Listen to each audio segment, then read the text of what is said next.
Makes it hard to pick your nose, doesn't it? Sure does, especially if you do it left-handed.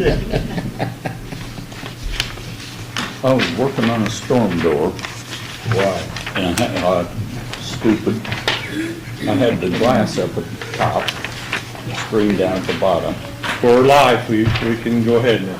and wiggling around with that glass Talking about your finger. Yeah. and dropped it, Oh, and it landed on my, it just got my index finger, which is pretty lucky.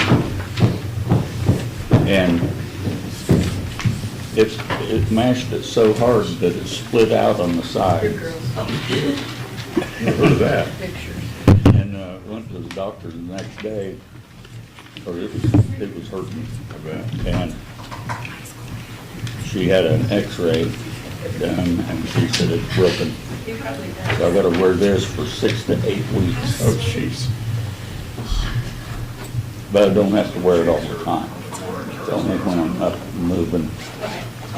Because she said you don't want to hit it on something. Yeah. Yeah, I understand. We're live, Larry, so we can start the meeting. Okay. Call the meeting to order. Note that we do have a quorum. And we need to approve the treasurer's report. Any discussion? Yeah. We're approving this one? Yeah, I sent it out via email and then I handed it out this morning. There was no change to this. And then I added this, The B-RAP? Yeah, it's right down, Yeah. B-RAP. because last month I told you you would have a more full report on BRAP, and that report, the form, and what it contains is a work in progress, but that gives you an idea of the grant amounts and the addresses and the number of projects per round, what has been drawn down.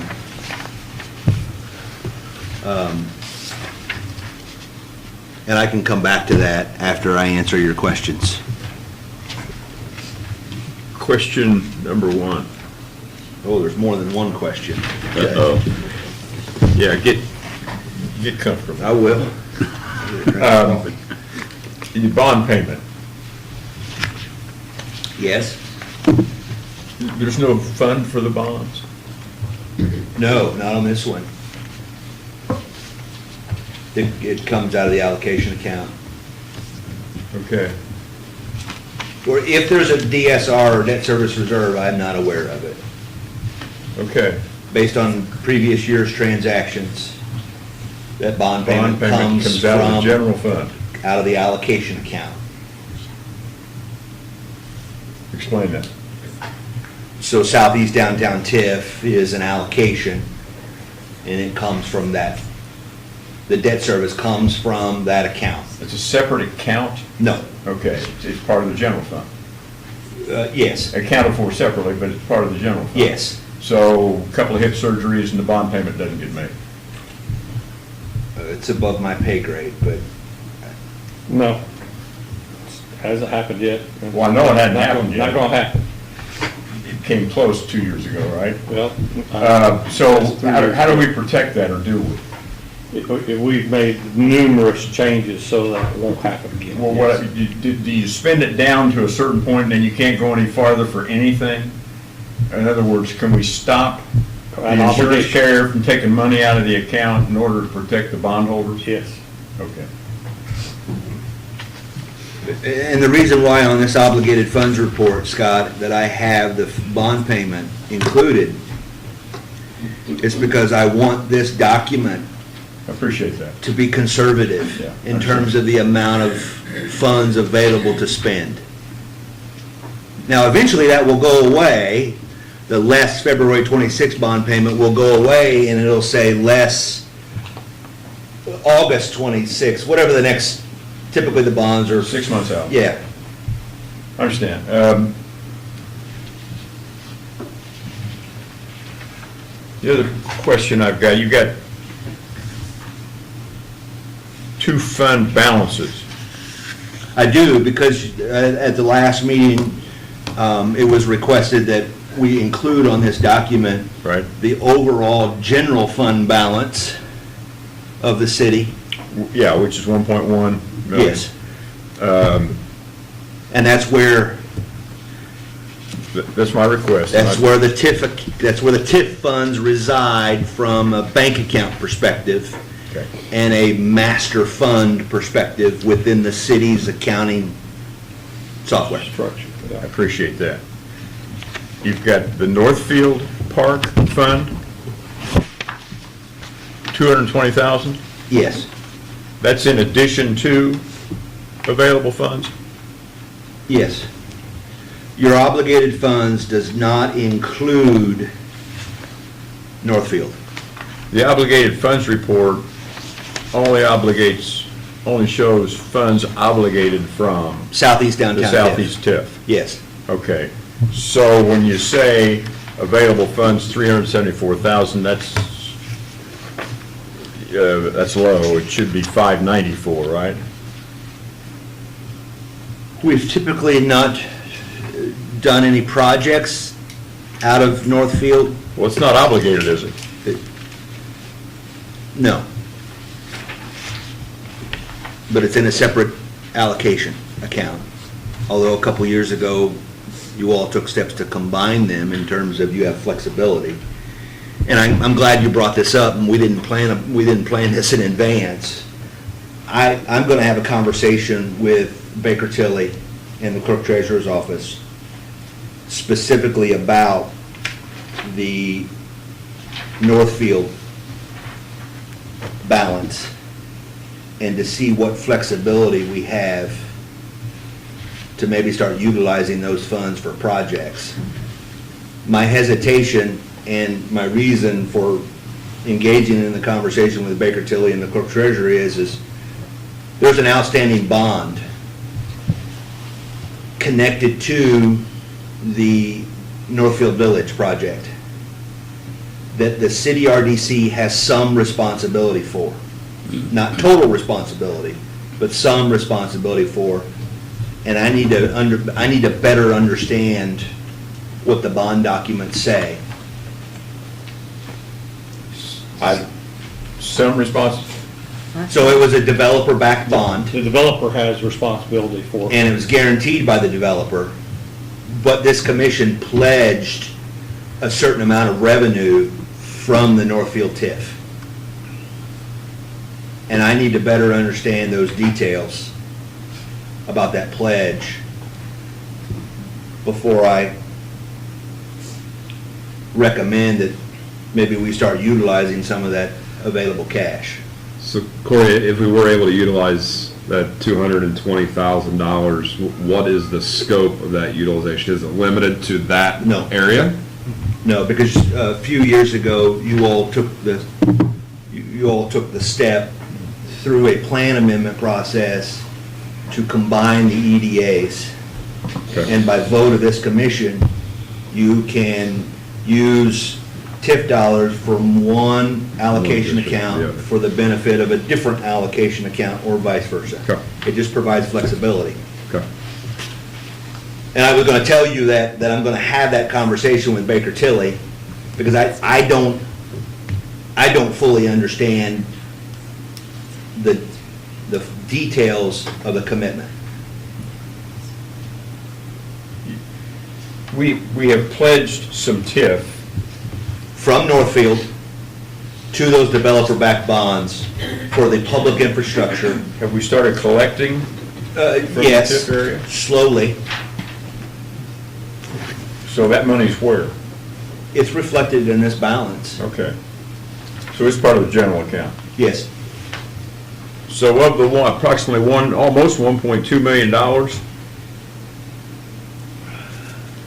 720,000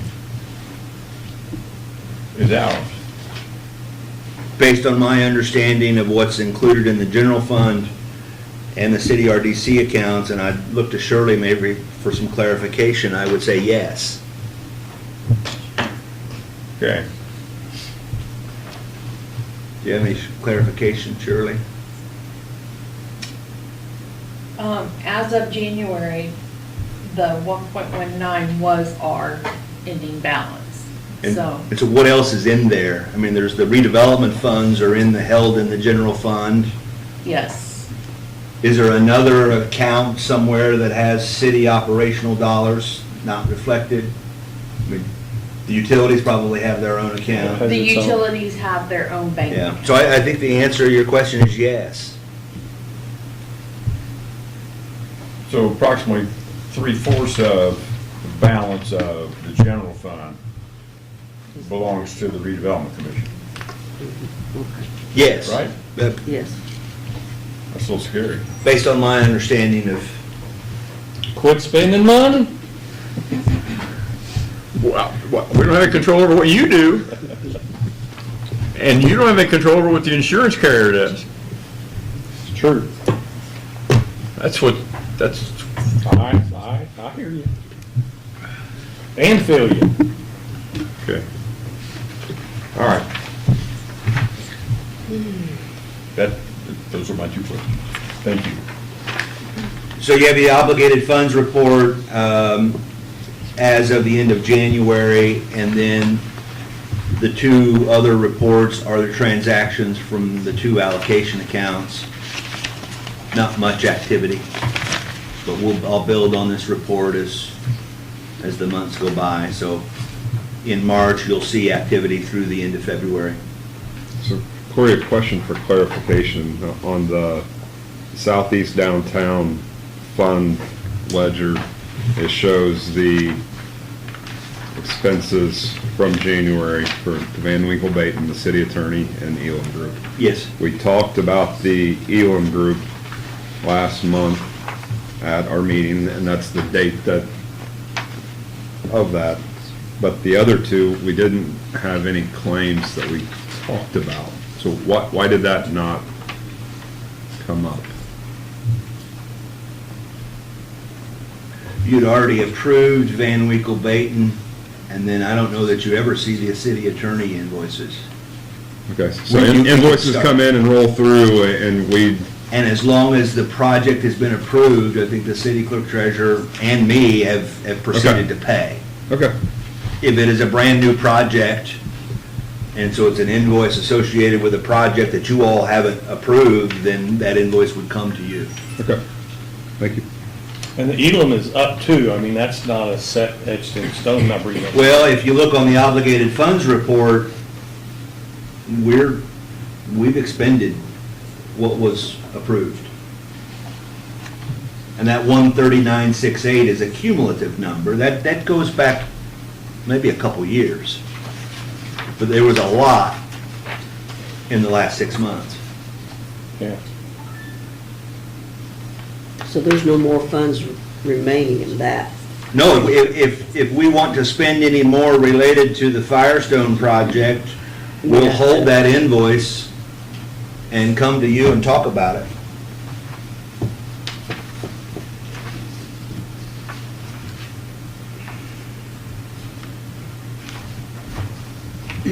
Any more discussion?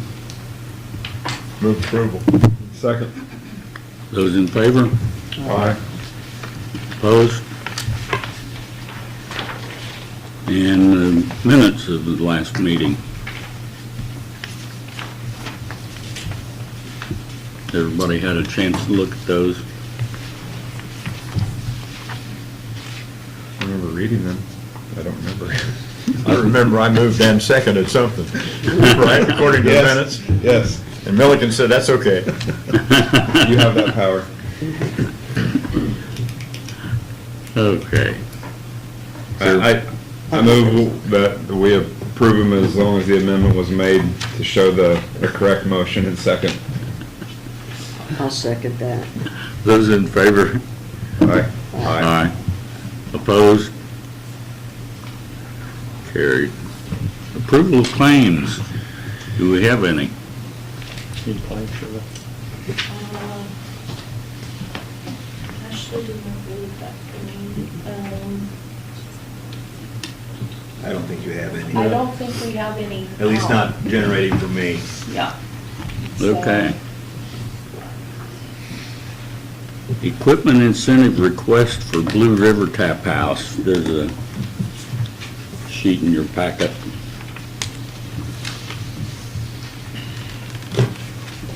I'll give you a chance to review that.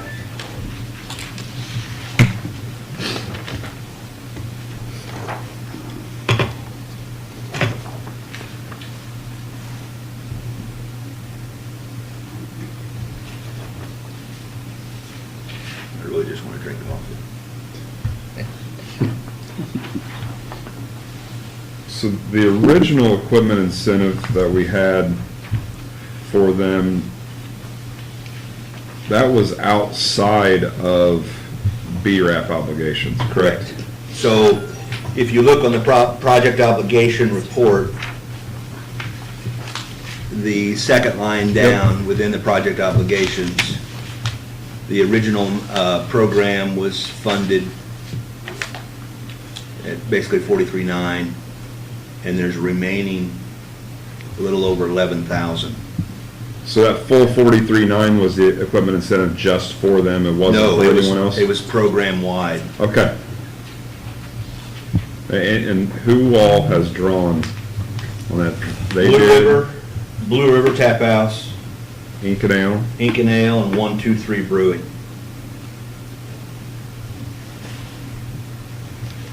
And so Blue River has an opportunity to expand their brewing capacity, and the maximum amount that I am requesting on their behalf is up to $4,950.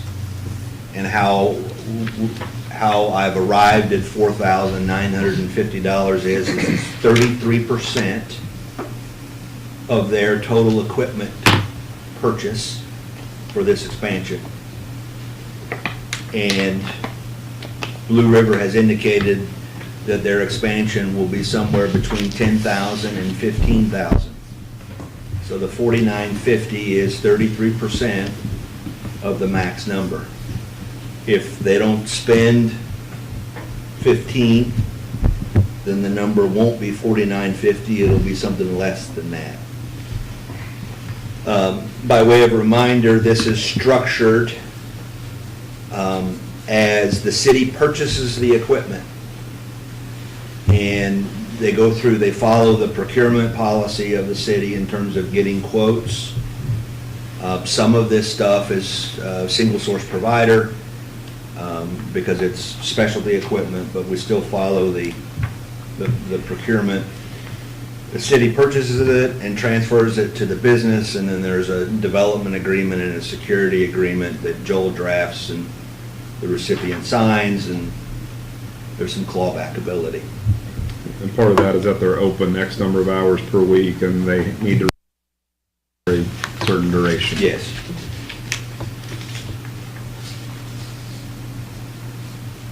I think I think by April, they will have satisfied the Yes, first agreement. they will. It's 3 years to be open. So assuming it doesn't close between now and April. Yep. Yeah.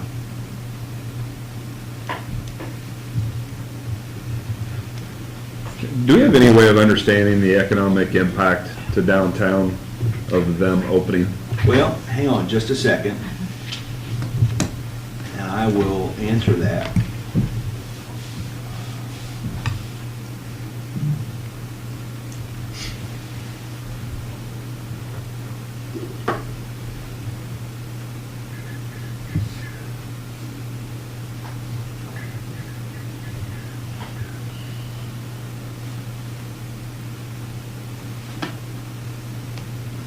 The impact is how well do you like beer and hot dogs? And pizza. And pizza. Yeah. Or trivia. So in 2025, according to Placer AI report, there were 10,800 visits to the Blue River Tap House. The visitor frequency was 3.45. What's that mean? So that means Forest Plank went more than once. Or other customers. That is a correct statement. So when I use Placer, and I blame Carrie Barrett for using Placer, It's the best thing ever. it was after me to get this, but the visit frequency, the higher visit frequency is you've got more return customers. So it's 3.45 times Over the course of a year? Yeah. In this snapshot. So that means instead of taking your wife half the time, you need to take your wife all the time. And the average dwell time was 113 minutes. Wow. So, there's a request in here for money? Yeah, up to $4,950, which would, if approved, which would be charged against the project obligation, the equipment incentive, in the remaining amount of $11,040. So we already have that money in our obligations? Yes, this is It's not not any new money. additional obligations? This is not new money. We'd be charging against, and that remaining amount would decrease. Okay. I make a motion to approve the request for the additional equipment. Second. Your second? I'll second. I did it. If I understand, we're enabling the drinking public to drink more, Not necessarily drink more, have more options. to influence our cultural identity. Yes. I represented some clients that had cultural identity. Abilities or inabilities? So keep the lawyers in business. Job security.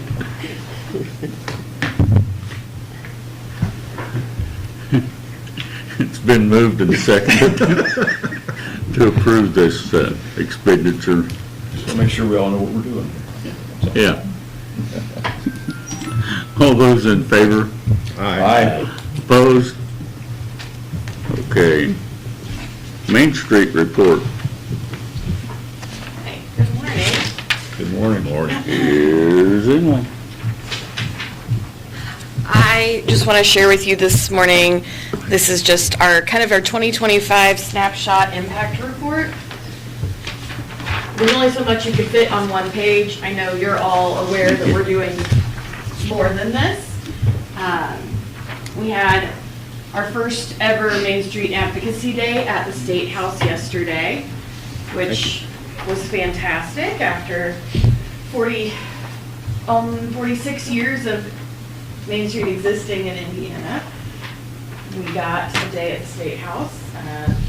Our representatives were in session, so I wasn't able to speak with them directly, but we still had lots of Main Street directors, board members gather, and it was hosted by Indiana Landmarks. How many Main Street organizations are there in the state?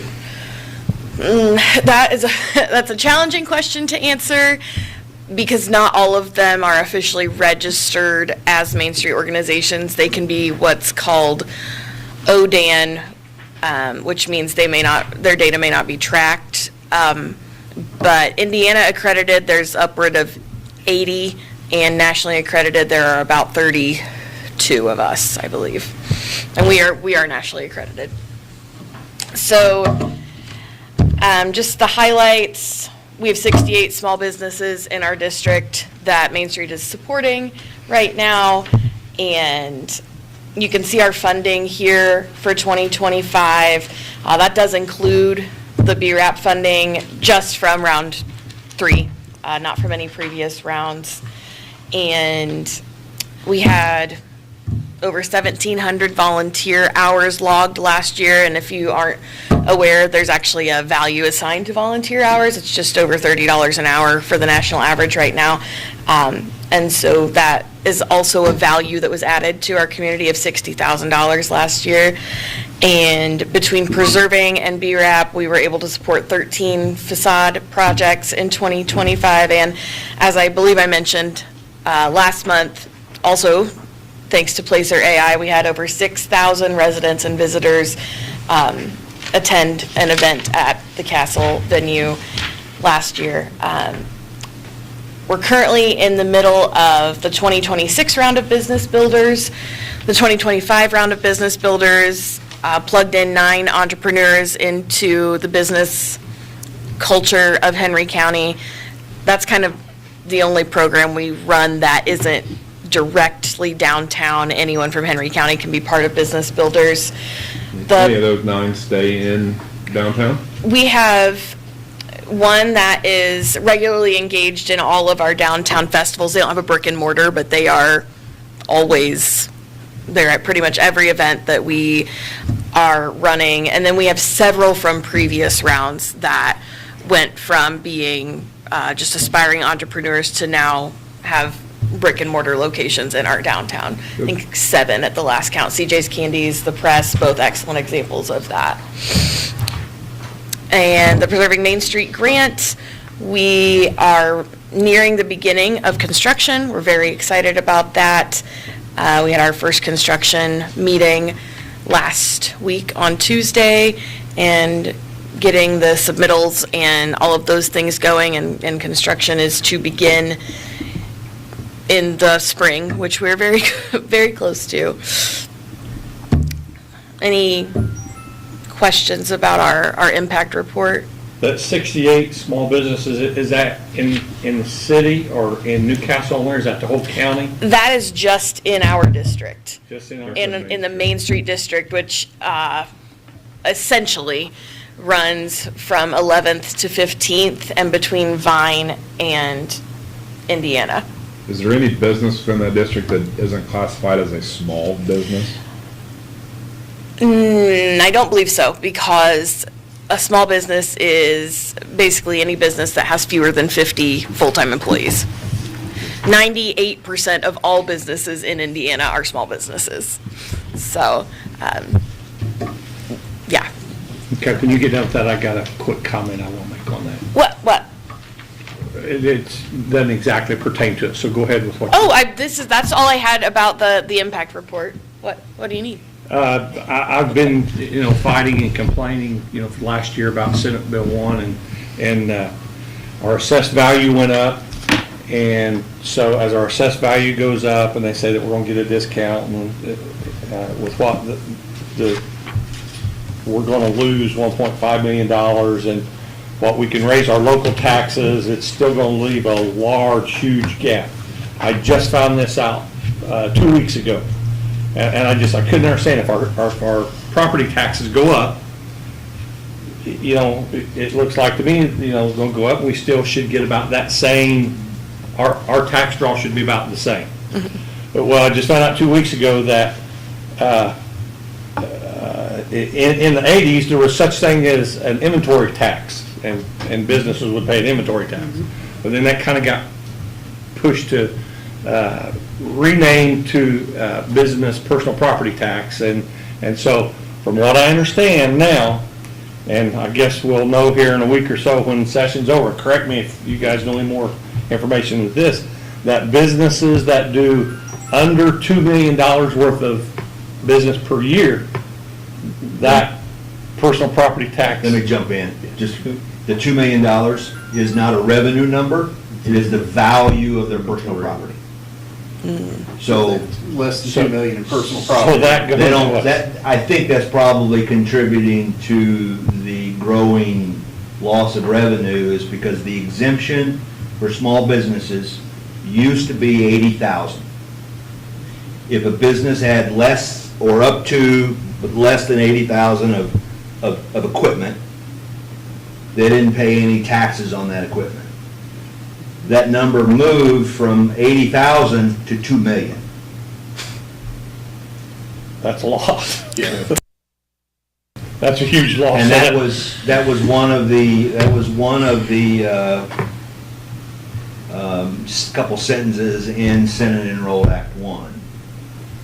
So that's what In addition to everything else. that's what the city's not gonna get, that's what the schools aren't gonna get, that's what the county's not gonna get. So, I've been trying to figure out that gap, how we're not gonna fill that gap, that's part of it. That part of it, of what we're not, so I was interested to see that 6 to 8 small businesses, I was kind of curious. Personal property, that doesn't include inventory.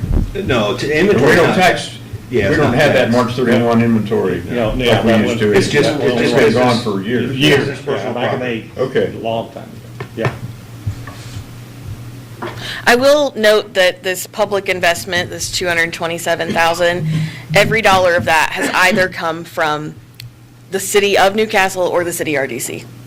That is 100% city support, and I thank you for that. I am aware that there are other entities that could be sharing some of that load, so I'm very grateful for the city's support of Main Street. I can also talk about BRAP if we're ready for that, but if there are any other questions, I'm happy to answer those. What's the next big Main Street event? There are two of them coming up in March. Scott might not like the first one. From clients, man. Newcastle St. Patty's Day on Tap is March 14th. That is in the Arts Park. It is just a fantastic, fun event. There are over 24 confirmed vendors as of right now. There are also food trucks. There are retail booths, all of those sorts of things, and it's a pay one price of admission, and then it's a 4-hour festival, and you get samples of things from the vendors that are there. There's beer, wine, and spirits, just kind of depends on what you enjoy. There's always live music, Irish dancing. It's really fantastic time. You can get tickets through Newcastle Main Street's Facebook page. If you're a member of the Elks, you can go into the Elks and get tickets, or you can go in on a Saturday if you're not, because I know that they receive a discounted rate on tickets. I definitely recommend getting them in advance if you plan on going, because the gate price is more, and Main Street doesn't see any money from the ticket price. So I am happy to say go save your money on that. And then the other thing that is coming up in March, thanks to the sponsorship from Destination Development, we are able to offer actually a complimentary admission movie at the castle, and that's going to be Hoosiers. This is the 40th anniversary of the movie Hoosiers premiering, and we're really excited to have kind of a Hoosiers experience. We have someone bringing some memorabilia from the movie. We plan to have, as long as the weather is decent, the Huskers bus, as well as the car that Norman Dale drove in the movie. Hall of Fame is going to be there, and we're going to have hot chocolate and a few other things. We're really excited to have be a part of that afternoon. So the event itself is from noon to 6. What day? March 21st. It's from noon to 6. The movie itself will begin about 2 o'clock. And like I said, admission to that movie is first come, first served, but complimentary. There are about 300 seats in the castle. So we're really excited about that one too. Cheer on the Huskers. I bet they win. I don't know. It'd be a real nail biter. I'll make it. So, BRAP, if we're ready, I can talk about that. Big thank you to Corey for putting all of this on one sheet of paper. That has been something I have needed to see for a long time. So you'll see, they all have this sheet, right, Corey? They do. Okay. So you'll see our 3 rounds of BRAP broken out here. And if there is an X in the drawn down column, then that means that has already been spent. You'll see a few places where those X's are missing. Most of them have anything that's in round 3. The explanation is the period for spending that down hasn't elapsed yet. The 2 in round 2 that do not have X's, 1114 Broad, that one was given a time extension because we cannot aggregate work between BRAP and preserving, and that building also received preserving funds. So the plan is for that project to resume as soon as construction is completed on 1114 for preserving and signed off upon. The $20,000 for the annex, I believe, has been set aside for roof repair at such a time as we get that done, and then you do see a small amount unobligated from round 2. To give you some big numbers, just to talk about the impact of this program. So altogether, $818,775.72 have been obligated to the BRAP program over these 3 rounds. And $631,641.27 has been spent. As you know, the BRAP is the last 40% of a project, which means if every project went only 60%, many of them have exceeded that, but if every property owner only put in exactly 60% of what they needed to get their full BRAP award, then the total investment in downtown is just over 1.5 million between these 3 rounds, between public and private investment. Like I said, that's not an accurate number because nearly all of these projects have exceeded their original budget, and our property owners have ended up paying more like 75%, even more, depending on the size of the project. And then furthermore, a lot of round 3 has not been spent yet because they have until December of 26 to complete their projects. But again, the minimum total investment, once that is all spent, will be almost $2.1 million between these 3 rounds, and that's all invested directly in the downtown district. So again, my gratitude overflows for the way that you have partnered with us. It has made a tangible, undeniable difference in our downtown, and I know that that is spiraling throughout the region in a positive way for our economy. Any questions about BRAP? When were the 2025 projects awarded? June of 25. So they get 18 months. Okay. And these projects that you see here, 1322 Broad, that one is underway. 1306, 1308 Broad, that one is underway. And then the BRAP committee is meeting on March 10th to discuss this unobligated chunk that you see here in round 3, as well as the amount that remains from round 2. And what our next step is to do with that. We're gonna do anything with the $20,000 obligated to the annex from 2023? On my to-do list is to bring you an RFP for that building, to publish to the world that we're accepting bids to,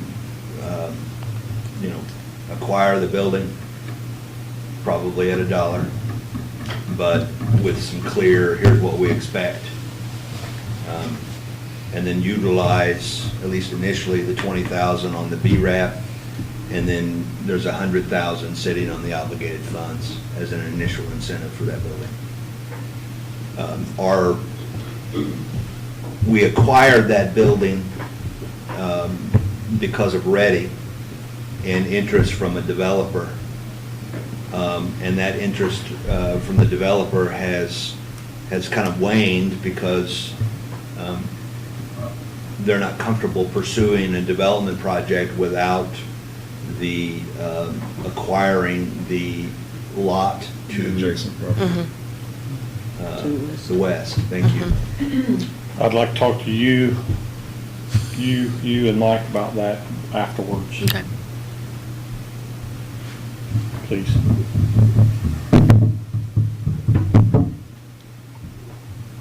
All right, thank you. Thank you. Any more business? Report from the schools? I can get one. I'm here as a friendly observer, but I can certainly give one. I will say, and I mentioned this to Carrie, but on January 2nd, my brother came in from town and out of town, and we went back to our hometown. I'm not going to say where it is, some of you know. And so we drove through Meridian, which is essentially the main street, and we all grew up there and had a wonderful upbringing and great family dynamics and whatnot, but the town was in just disrepair. their main street is dilapidated, and it made us heartsick. And so I look at Newcastle and just think, what has been done here is because of leadership, it's because of vision, it's because people care, and it's evident that people care. And that's what brings people in, because you can see people care about this. So kudos to you, kudos to your leadership, because that's not an accident. Things can just kind of go by the wayside, but props to you and the work that you're doing. So, just an observation. So, from a school report, one of the things from an economic standpoint that you might be interested in is, there's been some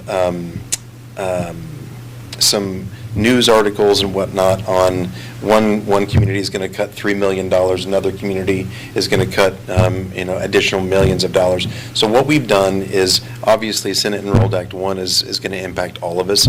We don't have the local taxing authority like the municipalities do. So we're planning ahead and kind of bracing for this.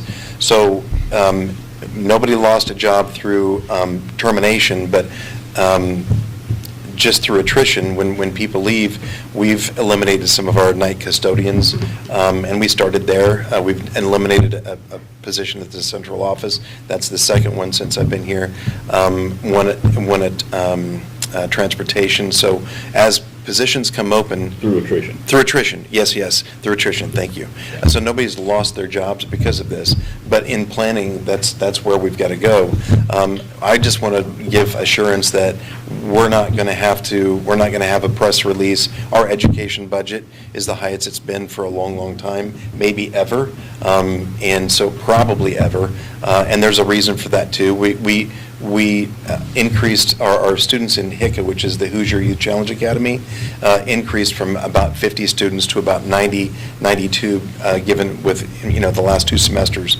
So we did not spend that money because that was kind of an anomaly for the 1 year, and we wanted to see a repeated pattern of higher enrollment before we gave money out that came in from that. So therefore, because we didn't allocate those funds that came in, we have a higher education fund, which is really beneficial for us because HICA did say that they were going to close. We are working with representatives. That's I've mentioned it to Mr. Murphy and to the mayor, and certainly our board knows as well.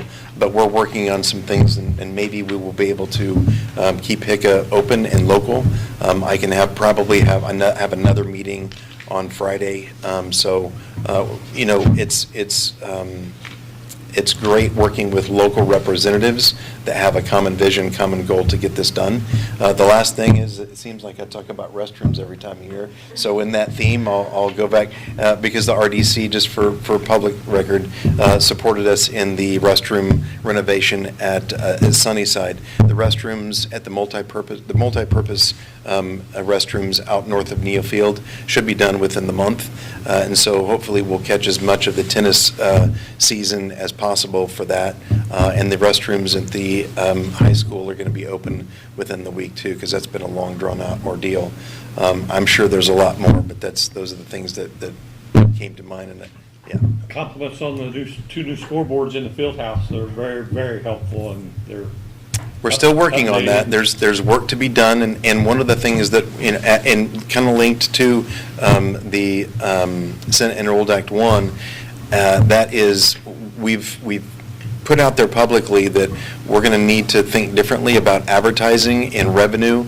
It's very difficult for school corporations to, receive revenue, but we've done a pretty good job in terms of identifying those areas. One would be also naming of schools, naming of facilities. So, we've got Neofield that we named, and that came at a donation, so we can look at other facilities. I'm not going to say which ones, but we do. That's an asset that we have that we could generate revenue from. Also advertising, like I said. So we're looking at exploring that, because the digital, like for example, 2 Saturdays ago we had the semi-state wrestling. So think about how much advertising that we could put up there, and it's a continuous loop, and once you program it in, it's money coming in. That would help support the athletic program, and that was kind of the vision behind that as well. So we're not done with that, but we're in progress. we wouldn't have the new tennis courts without private money either. That's exactly right. We had a $500,000 donation for that. We had right at $200,000 to upgrade McAtee Field, and there's many, many other examples too. Thank you. Thank you. Whoa, excuse me. While you're here, Mhm. and while Nan's here, what's the status of the high school greenhouse? Right now, we're looking for a very significant donation in order to launch that. What will it cost? I can get the square footage, and I think that we were saying about $2 million, but I don't know exactly, but I can get that cost. Mhm. It would be a hydroponic greenhouse, so it's not the old-fashioned that has the windows. We wouldn't really need windows. We'd need grow lights, and we would need, you have a fish tank, the waste from the fish, provides the nutrients for the, so there's a couple of them that we visited, but we just don't have a big check that would allow us to pursue that yet. Well, and not stepping out of turn, but emphasize on a little bit, it's not just growing flowers and plants. I mean, this would be probably the largest step that the city of Newcastle would involve future farmers, FFA, I get FAA and FFA, but it would include FFA. First time Newcastle's ever really had a program for that would include the whole county. So it's not just flowers, trees, and plants. It would be Sure, and so for what we've opened up, and I can come back and talk about this, but Trojan Enterprises, and those are pathways. We've got about 14 pathways that students can go, music business being one of them. They just presented it at one of our board meetings, and so those kids are launching into music business, so they may not be a vocalist or an entertainer in that way, but they're taking care of the operations of music, the behind the scenes. So it's the business aspect of it. And so this would, for a greenhouse, we could produce our own food. The students could actually eat the vegetation that comes from the greenhouse. They could do fundraisers. So for example, if you sell mums, the mums could go toward the band. The kids would grow the mums, and then our marketing would be in charge of marketing that product. Accounting would be in charge of the finances of the business. So the vision on that would be we would run it as a business, and it wouldn't just be growing, plants in the wintertime or giving them a head start. It would be a full year operations. So I would say at least $2 million. I think the one that we visited was built about 8 years ago or so, and they spent $1.2 or $1.8 million. That was at it wasn't Marion. It was Tipton. Yep. You're from Tipton. You cheated. Probably the You best cheated. one out there. Yeah, it is very good. It was from Tipton. Probably built by Pioneer. She would know. Yeah. It's a lot bigger project than I envisioned. Yeah. And our The scope of it's pretty big too. our $5,000 earmark, I bet. They Let's- draw up plans for it, it's like peeing in the ocean, isn't it? Just start, it just won't do much, I would. We're looking for big donors. Yeah, well, you look in the wrong direction. Okay. I was just answering the question. Yeah, thank you. Oh, I think it's worth noting that the custodian at the office, the CEC, is no longer. So they have divvied up, and you need to ask the superintendent what his job is, because it's relevant to the discussion. Yeah, I have body duty and sweeping. Those are my two. Toilet duty, yeah. promotion, huh? For now, So- But so what I- we've got to be flexible, and I will say that the staff at the schools, we've reduced 9 positions at night, we're adding 1 back. So, because there's a need there, because we have them used, so we've got basketball that comes in, and Optimist basketball and whatnot, and so those that are used, we're going to probably have a little bit more help in, because they're not, we need to be adequate. So what other jobs aren't going to be done, is that what? other duties as assigned. Yeah. The approach, I applaud the approach from the standpoint of trying to save money without causing people to lose their jobs. But it scares me because it is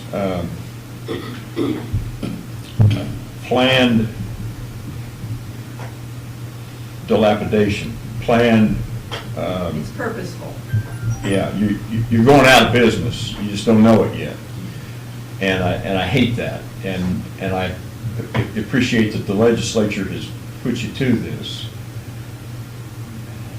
It's not a good, it's just not a good thing, and so I'm, It's not, there's been a couple of reports where their corporations have reported that they're not going to have transportation. And that's real, and I really do think that if this happens, you know, if the Senate Enrolled Act 1 is not changed or modified, a lot of corporations will not do that. So we've got to get our kids to school, because if we don't provide transportation, a lot of our kids won't be there. Sure. The other thing is that after we had such a rapid, the process I thought was going to take 2 years to vacate that many custodial positions, because we took about 6 months, if that. We gave the custodians a $2 an hour raise from the savings, because we're saving over $500,000 in operations right now. We know that will be consumed, but we wanted to give them a raise while we could. sure.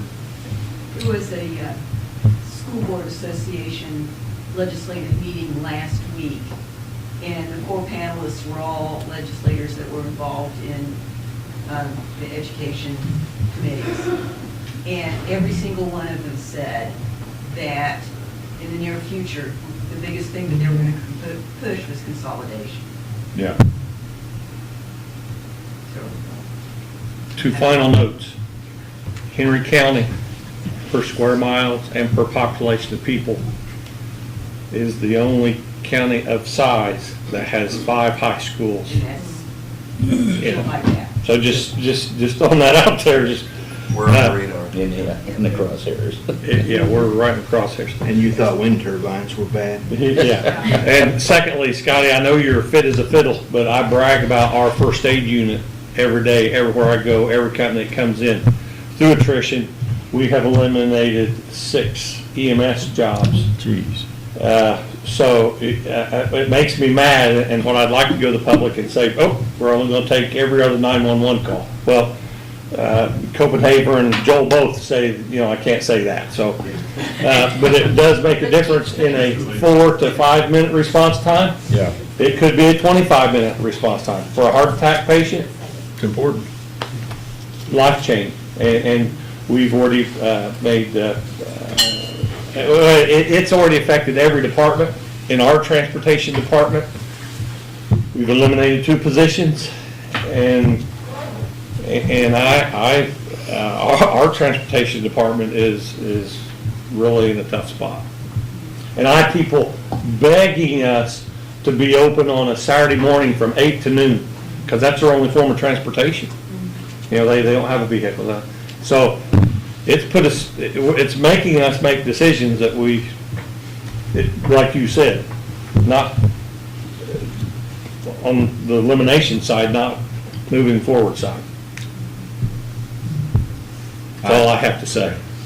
I've yet to hear a positive comment about Senate Enrolled Act 1. I'm sure there have been some some political pundits who say it's wonderful No. for some reason, but I haven't heard it. There's not. I had 2 serious questions. The first question was, is there a plan B? And the quick answer was no. No.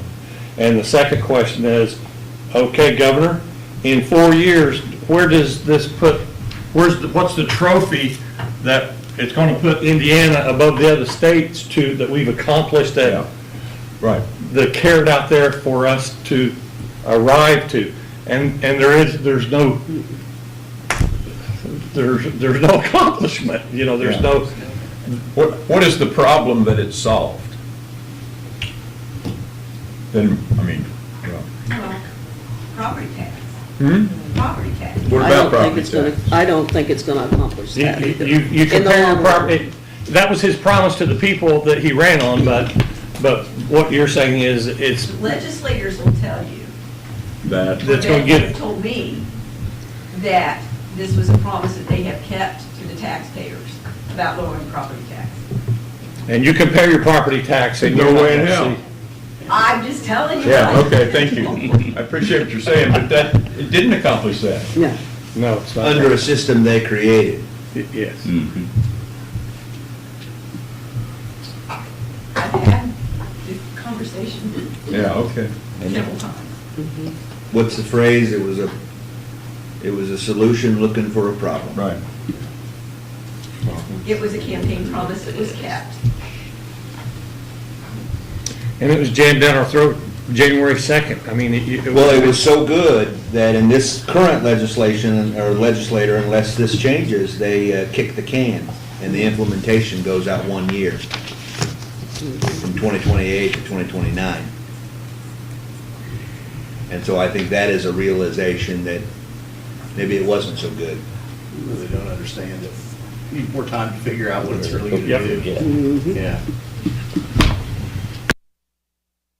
Got to pass it so we'll know what's in it. Yeah. Yeah, changes every week. Yeah, okay. Motion for adjournment? I'll move that we adjourn.